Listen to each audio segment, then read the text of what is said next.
Good afternoon, Ian. How you doing? I'm good. How are you? It's fight week. Yeah. So, obviously you're coming off of, that huge fight against Shavkat. Now you're facing Carlos Prates. You had a fight booked against Buckley. That obviously didn't work out. But, you've taken these fights against like the four biggest killers like consecutively over the past 4 or 5 months now. First off, just what do you think that says about you? And secondly, how does Carlos stack up against the rest of them? That just speaks to the character and the person I am. I'm born and bred in Dublin, Ireland. We're called the Fighting Irish for a reason. And I'm just out here putting that on display for the world to see. When you call me and you say, hey, Ian, do you want to fight? There's only one answer. It's only yes. It doesn't matter to me if it's 2 weeks, 3 weeks, 4 weeks, 8 weeks. It's yes. And I'll do everything I can to make it possible and make that happen. And I love to fight. There's nothing more I love in this world than fighting. And I'm living my dream right now, fighting the best guys in the world. I have taken, on short notice, the toughest opponents in the world and the biggest killers in the division. And when I become the champion, I will still maintain that because that is the champion mentality. It doesn't matter who, it doesn't matter when. I want to prove I'm the best against everyone. And I think Carlos is up there. I don't think, when you look at my previous opponents, I don't think he's as awkward as MVP. I don't think he's as fast as MVP. I don't think he's as well-rounded as Shavkat. And I think he's obviously just the awkwardness of it because I'm long and tall. He doesn't have the stylistic irritation that Jeff Neal does. So for me, this is a guy who I can go out there and put on full display that I am just levels and levels above him. And I'm excited to do it. And, I know that you guys had a little bit of... had a little bit of back and forth on social media. You put out a video essentially calling him a quitter because of a previous fight, and then he responded with a video of his own.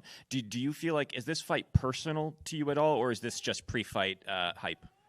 No, I like to do my job and watch my opponents and watch their fights, and I analyze, I start to read. Look, his team is called the Fighting Nerds. They do the same thing, but they've never seen a fight where I quit mid-fight. So when I seen that, right, he put his hand in the air, he waved at the ref and said, I'm done. I have never seen that in MMA. Now, we're talking about this guy being one of the baddest men in the division, 10-fight knockouts. Well, let's show the true Carlos Prates as well. When the going gets tough, he quits. And on Saturday night, I'm going to put him in that position where he has to make a choice, and I want him to quit. He made some comments about, because you both have fought Neil Magny, how he's on a 4-fight knockout streak where a lot of your fights have gone to decision lately. What do you attribute that to? Neil Magny's soul is in my back pocket as we speak right now. He has never been the same since I fought him. So good job. You did a good job against a guy you're better than. Congratulations. I'm not Neil Magny. And if you watch the fight against Neil Magny, you know I can do just the same things you did, if not better. I'm faster. I'm more talented. I'm more technical than this guy is. This guy's a one-trick pony. He's got a left hand, he's got a left knee, and he's got a left leg. They're all on one side. I've got everything I need. I can beat him everywhere for every second of this fight, and that's my plan on Saturday night. Curious what your thoughts are. He's known for Carlos is known for smoking cigarettes and taking shots. I know that you're really into your health and your diet and things like that. What are your thoughts on Carlos smoking cigarettes? Do you think it affects his cardio? Look, the dude smokes American cigarettes, drinks Irish whiskey. Meanwhile, I'm in Brazil having Guaraná, açaí, and paçoquita. I'm more Brazilian than this guy is. Do you know what I mean? So I'm not only this, I've got his whole country wanting me to win. And I think that's just, look, that's his life choices. That's nothing for me to get involved in. Do you know what I mean? He can do whatever he wants with his life, and we can all sit here and talk about it. At the end of the day, Saturday night, he's going to step into the octagon with someone who's a complete professional. I'm going to manhandle him any way, shape, and form I want. I will manipulate him, and there's nothing he can do to stop me. I remember after your fight against Daniel Rodriguez, you guys ended up hanging out a little bit in Miami, I think. I forget where it was, but you guys became very good friends. I know that he was helping you a little bit in this camp. You reached out to him to help sort of emulate a southpaw, if I'm not mistaken, right? Dude, he helped me for Jeff Neal. He came and was in my corner. Yeah. There's one thing that I think about fighting. When you share the octagon with another man, and you go out there and you prepare yourself to go out there and become victorious, regardless of what happened, when that cage door opens after the fight, there's nothing but respect. Carlos is someone that, like, I love Brazil. Brazil has a very special part in my heart. You know what I mean? I'm here representing Shoot the Box and everything that team means to me, I love. But I also want to see all the Brazilians do well. I love Brazil. It has a very special part in my soul, in my heart. I'm very proud to carry the Machado name, carry my wife's family name. So for me, I would love to see all the Brazilians do well. So after this fight, if he ever needs my help, then I'm in. Because I want to see them all win. But I just don't want to see them do better than me. I mentioned you hanging out with D-Rod after the fight. Would you see yourself maybe potentially having an after-fight cigarette with Carlos Prates? I don't smoke. Okay. I don't smoke, so I won't. But I tell you what, we can sit down and chat about how I knocked him out, and I can teach him how to get a little bit better. Last one from me. Just curious about your thoughts on the fight nerds and just sort of how they've sort of taken over MMA or become very popular over the past 5-6 months. I love them. Yeah. I absolutely love them. I think what they're doing is phenomenal. The confidence, the attitude in the way they fight, I think it's amazing. And it takes a special type of attention or personality like Jean in the last fight to be able to point at someone mid-fight, talk to them mid-fight, and then go out there and just completely annihilate them. I think they're amazing. I think they're a team that are doing very well, and I'm excited to see them unfold, and I'm excited to see how they go. My favorite is Rufi. That guy's style is absolutely beautiful. I've said it once, I'll say it again. It reminds me of an OG Conor McGregor, the old school, and I think they're a team that's doing very well, but Saturday night I'm going to end their undefeated streak. Sorry, one more. What do you think a win does for you, just in terms of like the eyes of the fans? Because it does seem like fans have sort of started to like warm up to you over the past year, just from all the fights you've taken. With a win, do you feel like what do you think that does for you? When I win on Saturday night and I put on the show I'm going to put on against Carlos Prates and I finish him, there is no other option. I am next.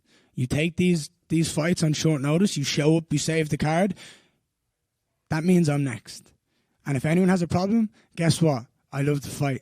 When I win that belt, you can come see me in that octagon. Just a quick question. What would you like to say to all the fans that they are coming on Saturday night to watch the fight? On Saturday night, everyone who's paid money to sit in that arena and everyone who tunes in at home and watches live is going to see one of the greatest athletes the UFC has seen in a long, long time. I'm going to go out there and show why I'm the future of this organization, and I'm going to do it against one of their favorite fighters. I'm going to dismantle him. I'm going to show that I'm just better in every single way, shape, and form, and I'm going to make it look easy. Thank you. Ian, a couple of questions.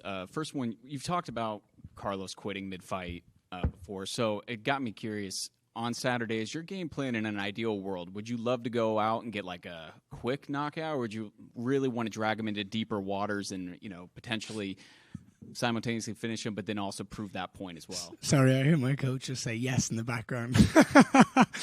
For me, there's two ways I like it, right? If I go out and I knock him out in 20 seconds, he has mental excuses. It was just he landed that one shot.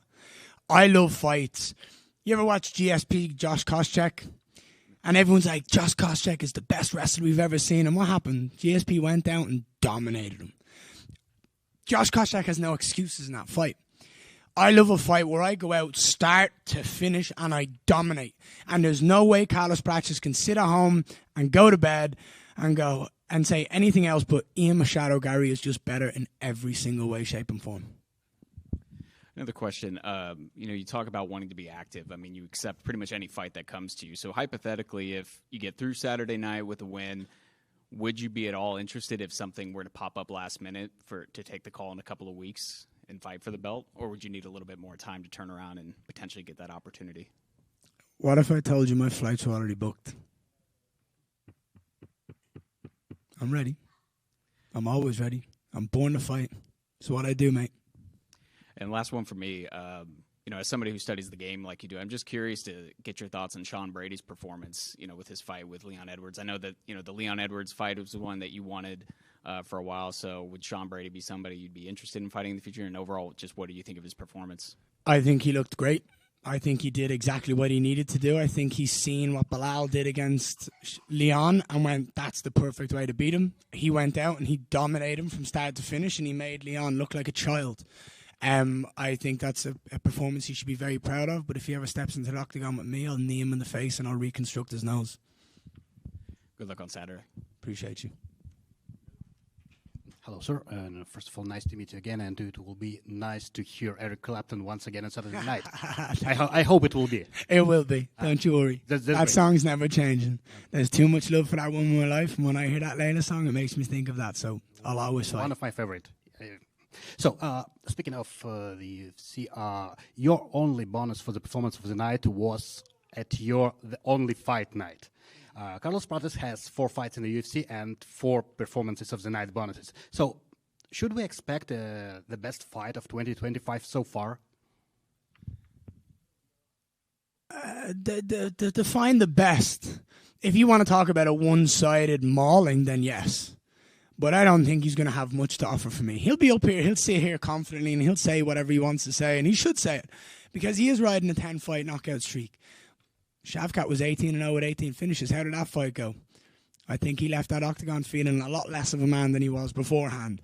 I'm telling you now, on Saturday night against Carlos Prates, look, this guy might have 4 bonuses against 4 nobodies. I've got more wins in the top 15 than he does in the fights in the UFC. I'm a different animal.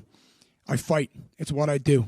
I love this. And on Saturday night, I'm going to prove to Carlos and everyone watching that I am simply better. And one more for me. There are now lots of rumors that Islam Makhachev wants to go up to your He's division. so good. He's so good. Are you looking forward to face him? I've said this, right? So I believe Bilal's going to win in Canada against Jack Della Maddalena if they fight. And I believe Jack is just going to get swallowed. I think Bilal has everything to beat him. And then I know there's team complications, or Bilal doesn't want to fight Islam because of the training and stuff like that. So then I fight Bilal, I beat Bilal, and then there's a choice. Do I defend against the pound-for-pound number 1 and Islam Makhachev and welcome him up to the welterweight division, or do I fight Shavkat Rakhmonov after he comes off the injury that I prevented him from fighting for the belt right now? I have nothing but love and respect as a fighter and a fight fan for Islam Makhachev. I think he's phenomenal, and there is a reason why that man is number 1 in the world. If he wants to come up and I have that belt, it would be an absolute honor to share the octagon with him and prove to myself and the world the talents that I have. I think he's phenomenal. I think he's amazing. I think it would be an incredibly tough fight because he's amazing everywhere.